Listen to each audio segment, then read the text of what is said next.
And it is here on the edge that we find the zombies, wandering aimlessly in a world that's losing its center.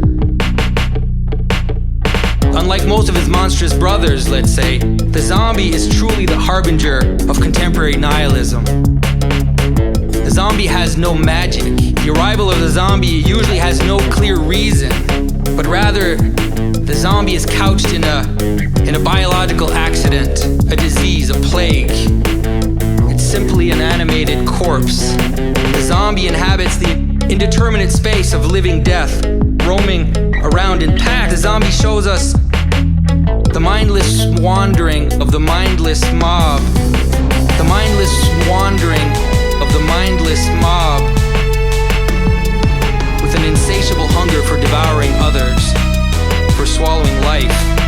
The zombie shows us mindless wandering of the mindless mob, with an insatiable hunger for devouring others, for swallowing life. If the vampire is the monster of aristocracy, the zombie is the monster of the mass, the demos, the monster of the accidental, of quantitative leveling. The zombie is the atheist insistent on the illusion of free will. It's an image of nihilism in idiosyncrasy, taken all the way to decomposition. In every major city in North America, they have these events. They call them zombie walks. People dress up as zombies and walk in the thousands down the streets, dressed up and made up to look like corpses, shifting around with dead, empty eyes, pretending to be the Walking Dead. Some of these are huge. If we were generous, we could say that it is a zombie procession. We could say that they're liturgical zombies, if there's such a thing. If there's such a thing. If there's such a thing. Liturgical zombies, if there's such a thing. The zombie shows us mindless wandering of the mindless mob, with an insatiable hunger for devouring others, for swallowing life. The zombie shows us mindless wandering of the mindless mob, with an insatiable hunger for devouring others, for swallowing life.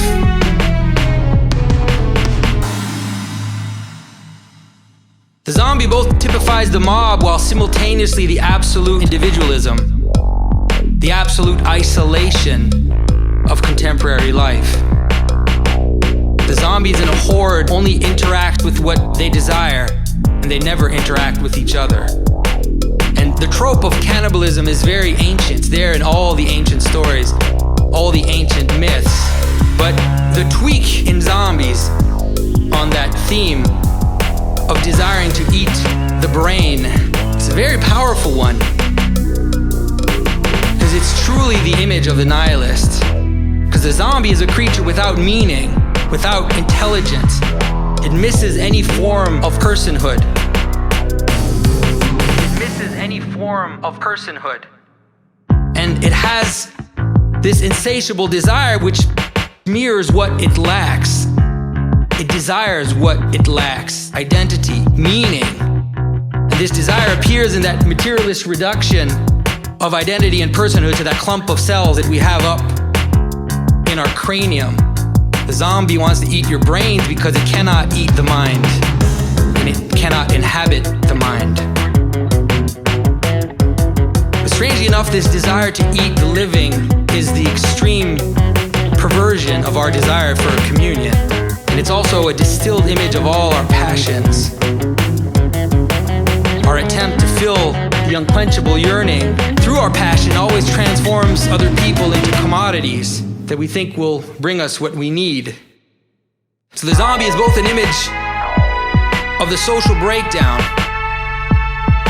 the person as a meaningless statistic, the disappearance of common values except the overwhelming desire to consume. But so it is also the breakdown of the person itself into a soulless, desiring death machine. There's a strict analogy between these different levels of the world. The social breakdown and polarization is to the state what the abandonment to the passions is to the person. The zombie is both of those fragmentations at the same time.